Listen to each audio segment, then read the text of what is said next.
Welcome, everybody, at another episode of the Wrestling vs. the World podcast. Hopefully, y'all are doing good today, and if not, well, let's see what this one is going to do for you, because it's the final podcast of the year.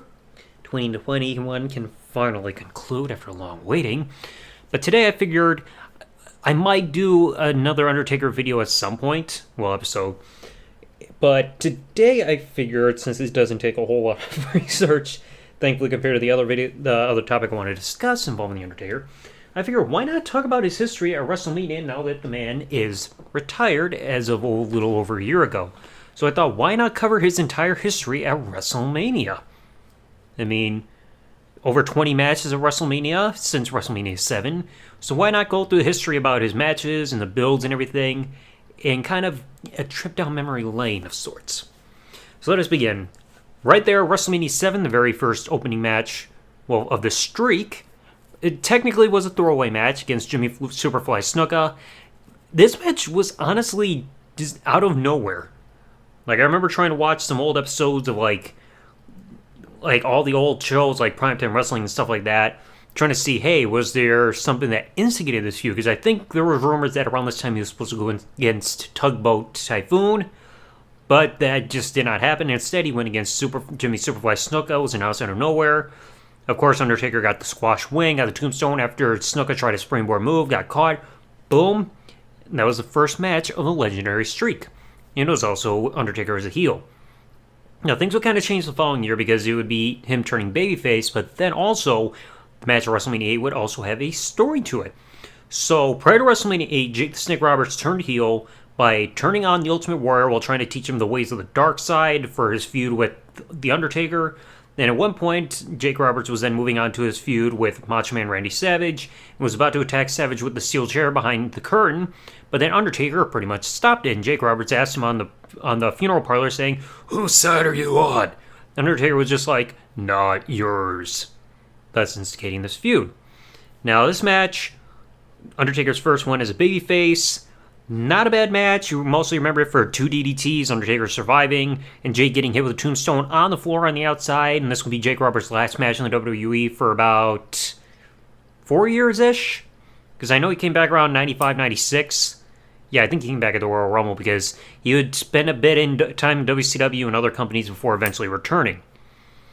Following year, WrestleMania 9. This one was infamous for all the wrong reasons. So, in the build of WrestleMania 9, Undertaker was having a feud with Harvey Whippleman and all these monsters that he had, one of the most notable ones being Kamala in late 92.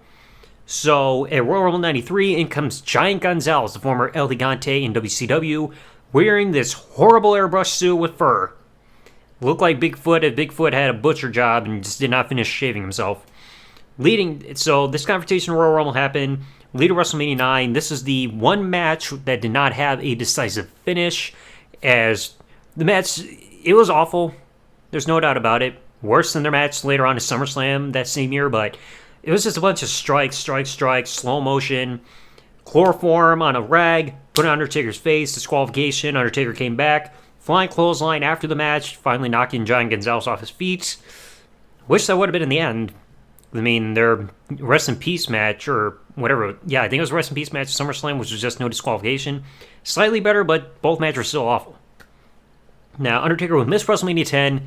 He was out after losing the casket match at Royal Rumble to Yokozuna. He was having back issues, so he took a while off. Came back at SummerSlam, as $1 Million Man Ted DiBiase claimed he had the real Undertaker back. Turned out to be a fake. So that following that, Undertaker started having the feud with the $1 Million Corporation and DiBiase himself.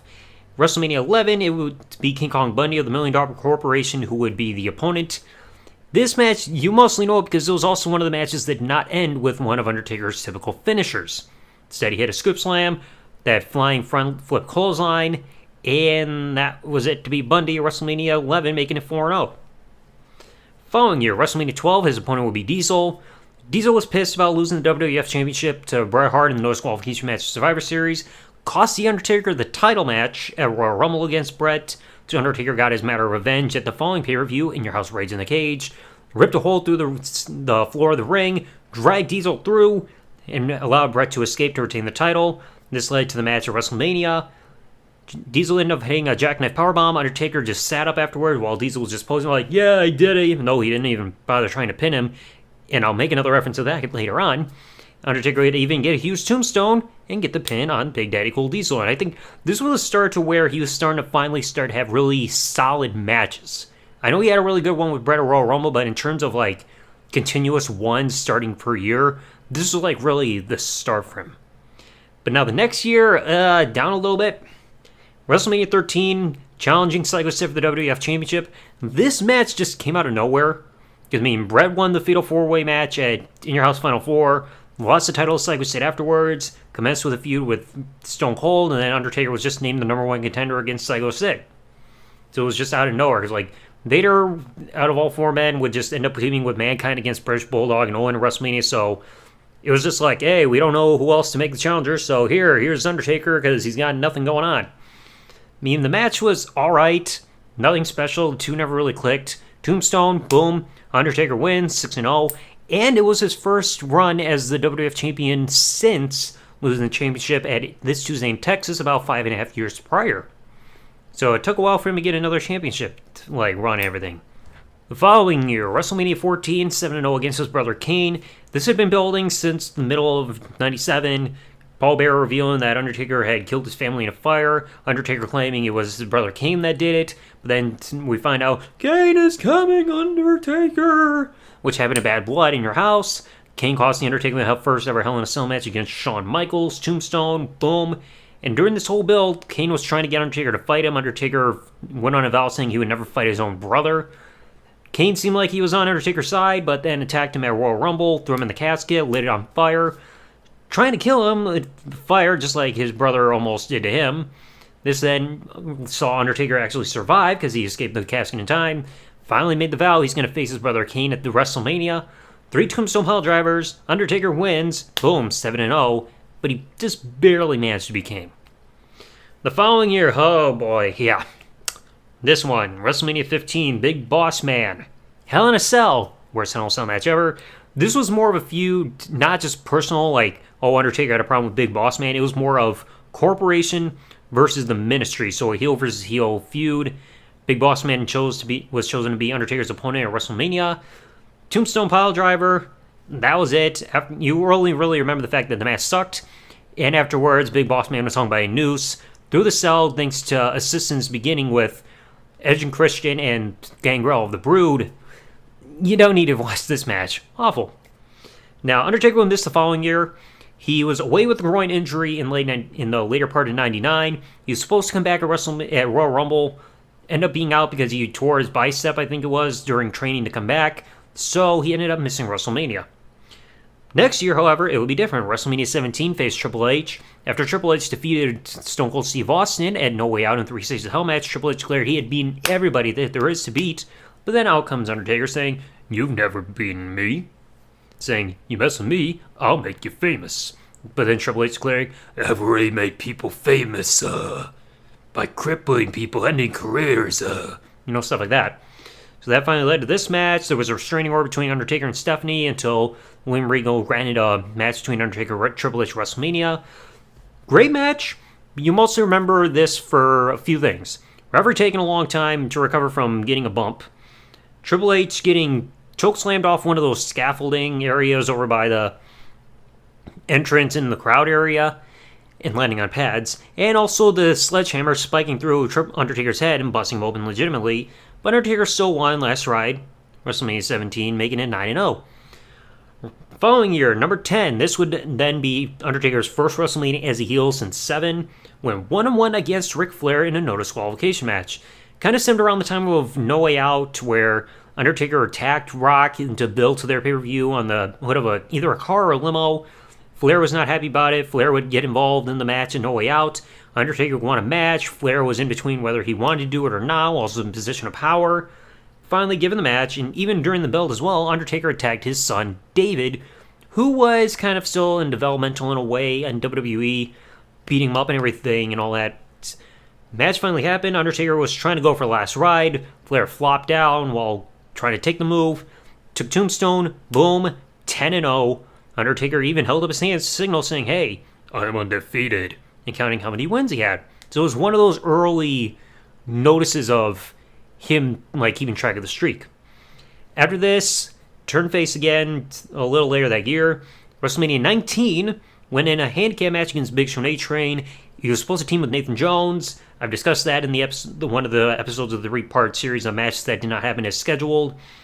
He was supposed to team up with Nathan Jones. Nathan Jones got taken out on heat beforehand because in reality he was just bad in the ring, so they kicked him out. It really still stemmed from after No Mercy, where Undertaker lost the Hell in a Cell match to Brock. Both men made peace afterwards. And then on the SmackDown stage, Big Show just picked up Undertaker, threw him off the stage. Undertaker was off TV for a little while, recovering from his hand injury. Came back at Royal Rumble. They had the feud leading into No Way Out. Still kept going after WrestleMania. They included A-Train, handicap match. Worst match he's had since WrestleMania 15. One of the lesser known or less memorable matches. But it was still alright. One after Tombstone Piledriver and A-Train. That was it. Undertaker 11-0. Now, after this, no more of the Dead Man, of the American Badass persona. Dead Man was back. Undertaker was next feud at WrestleMania 20 was against Kane again, making this the first time that somebody would face The Undertaker more than once at WrestleMania. Kane had buried The Undertaker alive at Survivor Series. While Undertaker was in a match against Vince McMahon, buried him alive. I think he said it was due to Undertaker showing a more human side as a leg. Kane could not understand that or accept it. So Undertaker started returning with the Dead Man persona through promos and everything, saying he was going to face Kane at WrestleMania. Finally came out. Dead Man, drones, torches in the aisleway. Paul Bearer was back, holding the urn and everything. Undertaker came out. Tombstone Piledriver and Kane for the win. But this also had the same feel as WrestleMania 12, because Kane pretty much did the same thing that Diesel did. Hit his finisher on Undertaker. Instead of pinning him, he's just walking around like posing like, yeah, I did it, like I killed him, even though he didn't win the match. And then Undertaker sat up, so kind of a rehashing a little bit of what happened 8 years prior. But still, it was an alright match. Kane gets Tombstone, that's it. Undertaker 12-0. Following year, WrestleMania 21 against Randy Orton. Randy Orton was pretty much encouraged by Superstar Billy Graham to do something that had never been done, kind of like do something outrageous or historic. So Randy Orton decided, why not go and challenge The Undertaker? Undertaker would eventually accept the challenge after Randy Orton turned heel, RKO'd his then girlfriend on screen, Stacy Keibler. Match happens, Legend versus Legend Killer. Great match, you mostly remember it from RKO countering the chokeslam and everything like that. Undertaker kind of floating on a platform down the aisleway on smoke. Really great match. 13-0. Definitely started one of the bigger feuds and one of the best feuds of 2005. Number 14 at WrestleMania 22 will go against Mark Henry in a casket match. Undertaker was having a rematch after No Way Out, having a match on SmackDown on the March 3rd, 2006 edition against heavyweight champion Kurt Angle. Mark Henry got involved, cost The Undertaker the match. Ended up setting up the match for WrestleMania and a casket match. You kind of remembered as Mark Henry. Only thing you remember was Mark Henry failed to catch The Undertaker. I think they botched a little bit of the last rag as Mark Henry's weight, but he got the tombstone successfully and thrown in the casket. Mark Henry's down, 14-0. Now the 15th one, WrestleMania 23, went against Batista for the World Heavyweight Championship. Sent back to the Royal Rumble. Undertaker won the Royal Rumble match by last eliminating Shawn Michaels. One of the episodes of Raw shortly thereafter, he stood in the ring with WWE Champion John Cena, World Heavyweight Champion Batista, and ECW Champion Bobby Lashley. Stared at Batista, throat slit motion, chose his opponent. This will be the first of their 5 one-on-one matches that they really had that year, because there was that, Backlash, there was a steel cage match on SmackDown, Cyber Sunday, and Armageddon. Undertaker would even survive the Batista bomb in this match. Tombstone, boom, Undertaker, World Heavyweight Champion. I believe this was for his first time. And also his second time winning a championship at WrestleMania. And moving on to 15-0. WrestleMania 24 would go against Edge. So Undertaker had become the number 1 contender for the World Heavyweight Championship and No Way Out by winning an Elimination Chamber match. The feud was really starting because of what happened at Survivor Series when Edge got involved, cost The Undertaker the World Heavyweight Championship in the Hell in a Cell match against Batista, walked out as World Heavyweight Champion the following month in Armageddon, and Edge was still World Heavyweight Champion going into WrestleMania, and again, Undertaker became number 1 contender to No Way Out. So Undertaker was having his undefeated WrestleMania streak, and Edge mostly had a streak at this point. Like, the only non-victory he really had was the year prior, WrestleMania 23. for the Money in the Bank ladder match, but then again, he wasn't really there for the conclusion of it because he got taken out due to Jeff Hardy driving him through a ladder. So Undertaker's undefeated streak and Edge's pretty much undefeated streak if you include the fact that he wasn't there at the finish for WrestleMania 23. Both men went back and forth. Excellent match to close the pay-per-view for the World Heavyweight Championship. Edge even survived the Tombstone Piledriver due to a long wait for a referee to finally get to the ring for the pinfall count. But after Edge hit the spear on The Undertaker, got locked in Hell's Gates, submission, boom. So Undertaker's first submission win at WrestleMania and became World Heavyweight Champion once again. So now WrestleMania 25 going against Shawn Michaels for the first time. So Undertaker and Shawn, they had not had a one-on-one match since Royal Rumble 98 in the casket match that injured Shawn's back. Undertaker was kind of on a roll at this point. Shawn Michaels earned the right to face The Undertaker at WrestleMania by defeating Vladimir Kozlov, which was Kozlov's first pinfall loss on television. Both men were going back and forth, revealing that, hey, Shawn had never been beaten by The Undertaker one-on-one before, which was technically true. Undertaker saying that Shawn will rest in peace, but then Shawn saying he will rest quite comfortably knowing that he was one to end The Undertaker's streak. Both men had a magical match. The build was incredible, showing like, hey, Shawn represents the light, Undertaker represents the darkness. Incredible match. After Shawn survived a one Tombstone Piledriver, he tried going for the moonsault on The Undertaker. Caught Tombstone number 2. That's it. 17-0, one of the best matches in WrestleMania history. Now, next year, WrestleMania 26, this, I absolutely love the brilliance of this build. This was all stemming from what happened with WrestleMania 25. So, later on in the year, Shawn Michaels won the Slammy Award for Match of the Year for his match with The Undertaker at WrestleMania. But then he stopped and realized, saying, hey, I could beat The Undertaker. I was so close. I had a nearly perfect match. He decides to lay down the challenge for going against The Undertaker one more time. But The Undertaker refused his offer, saying he had nothing to prove. So Shawn had this obsession with making sure he got The Undertaker's attention and the match. Failed to win the Royal Rumble, could not be switched over to SmackDown to become part of the Elimination Chamber match for Undertaker's World Heavyweight Championship. Threw DX away, seemingly retired after declaring backstage his career is over. But then at the Elimination Chamber pay-per-view, he got involved in the match, broke through the floor of the Elimination Chamber, cost The Undertaker the World Heavyweight Championship, and the next night, Undertaker was like, alright, I accept the challenge. But it was declared streak versus career. If Undertaker won, Shawn's career was over. It would be declared that the match could only be won by pinfall or submission, so no disqualification, no countouts, and the match was on. Both men told an incredible story, intense match all around. Undertaker delivered 2 Tombstone Piledrivers at first, one on the floor, one in the ring. Shawn still kicked out. Shawn still thought he had fight in him, but then at the end, Undertaker was about to do the whole slip throw motion. Shawn tried climbing up, trying to get back to his feet. Undertaker screaming, "Stay down!" Then Shawn just pretty much slapped The Undertaker in the face. Leaping Tombstone Piledriver. Boom. 3 Tombstone Piledrivers. Undertaker wins 18-0. And up until the Crown Jewel event from 2018, this would be Shawn Michaels' last match. Now, WrestleMania 27. Undertaker would finally return in around February of 2011. First time appearing since WrestleMania 20. Since bragging rights. Was about to possibly address the crowd. Then out that same night comes Triple H to interrupt him. First time being seen since Extreme Rules 2010.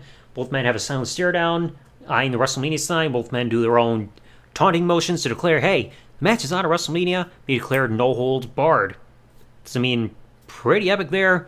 Undertaker would even survive getting hit with his own Tombstone Piledriver, chair shots to the head, pedigrees, nonstop.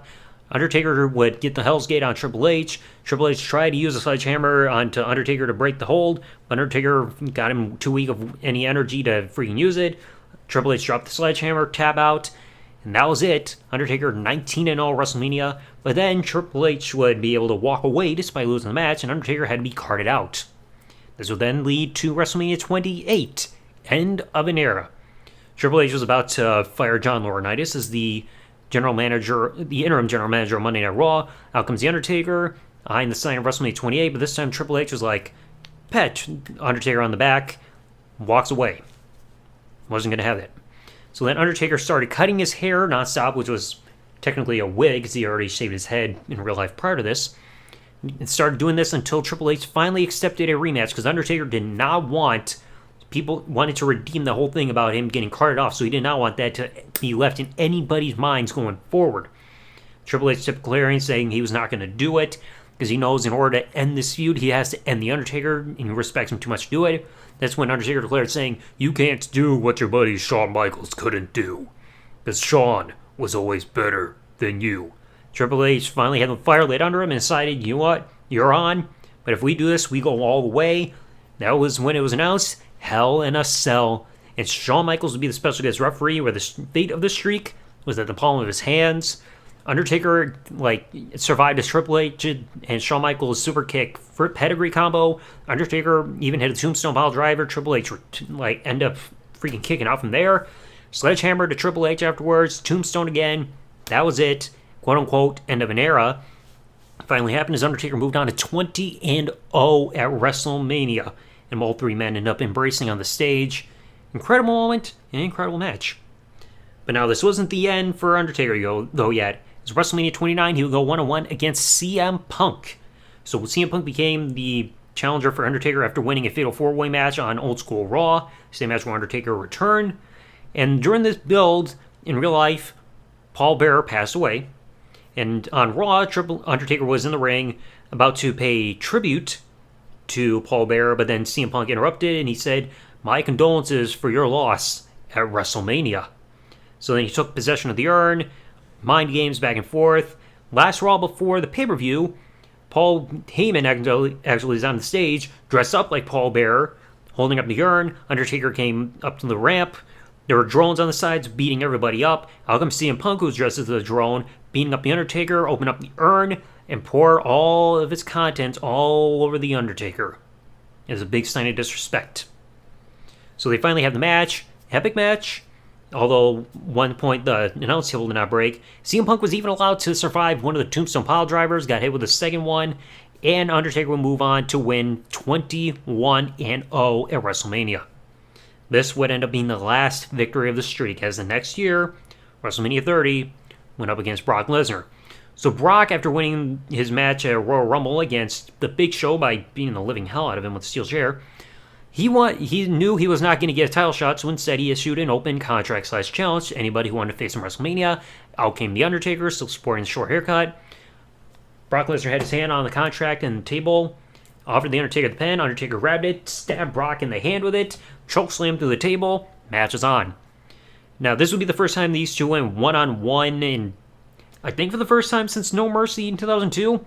Because I know they had a No Mercy 2003, because they had the biker chain match.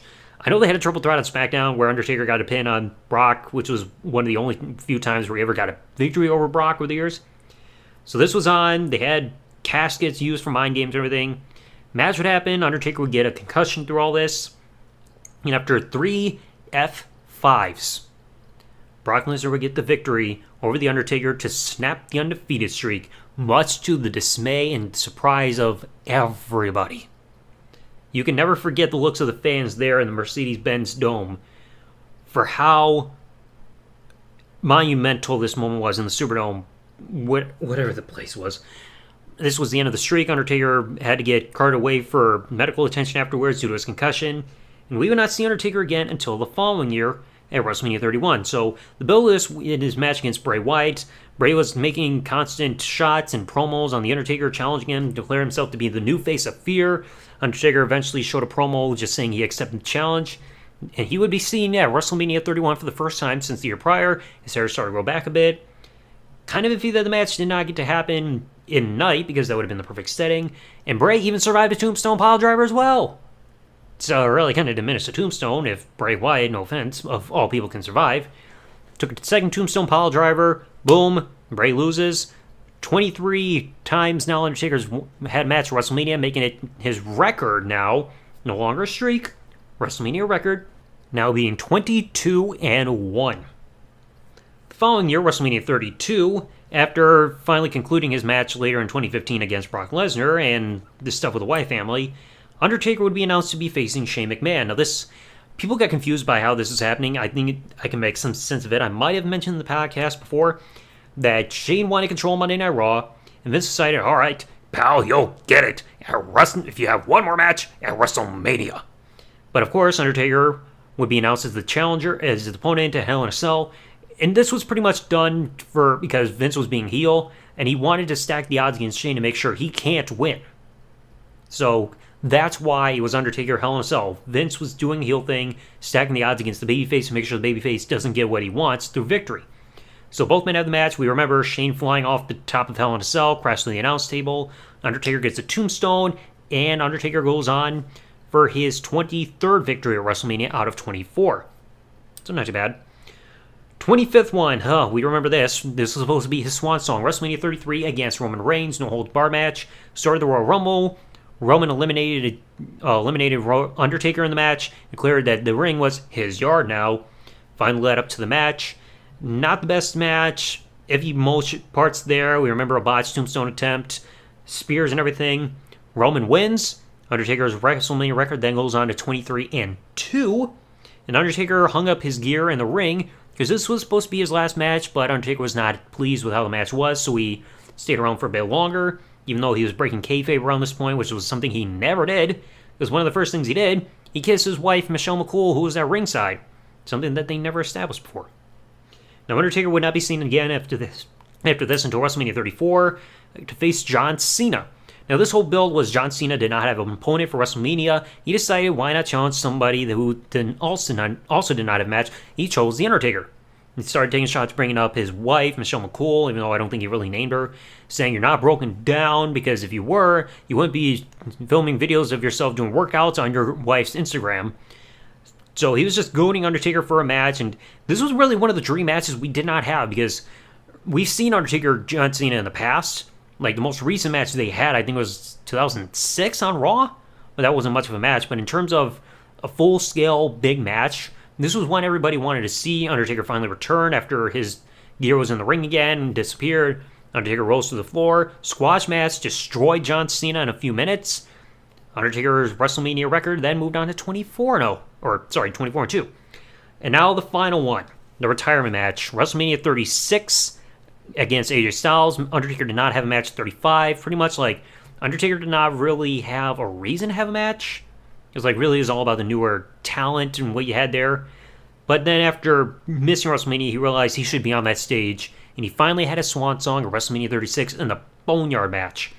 So AJ was having this tournament/gauntlet at Crown Jewel. It was the Twake Mountain Trophy Gauntlet, I believe it's called. Ray was supposed to be part of the match, but he was taken out by Luke Gallows and Carl Anderson, so we needed a replacement opponent. Out of nowhere, Undertaker comes in, wins a match, wins a tournament, and then afterwards AJ starts taking more shots. The Undertaker starts shedding away his dead man persona, starts showing more of himself and the American Badass persona for the first time in almost 20 years, and declares that at WrestleMania he will face AJ Styles and announce a Boneyard match. So it was a cinematic match combined with a buried alive match. So put your opponent in the open grave that they have at site, cover him with dirt, that's it. Undertaker and AJ tore the house down that night. One of the best matches of the year, if not the best. AJ would end up getting big booted by the Undertaker after seemingly making peace, dropped into the grave, dirt covered him, tombstone gets uncovered, and that's it. Undertaker wins and drives off into the darkness on his motorcycle, making his final WrestleMania record 25-2 out of the 27 WrestleMania appearances he had. So there you go, folks. The entire history of The Undertaker at WrestleMania from 7 through 36. 25 victories, 2 losses, one of those victories ending not really decisively. The rest, all historic in their own rights. So let me know what you all thought about Undertaker's WrestleMania history. Let me know what your favorite match is, what your least favorite is, some other factoids that you might have of any of these matches that I did not list. Let me know if you wish to do so in the comments. If you're listening to this on YouTube, please remember to leave a like, comment if you want, subscribe with the bell turned on if you're listening to any other sources. Follow, rate, it's all up to you.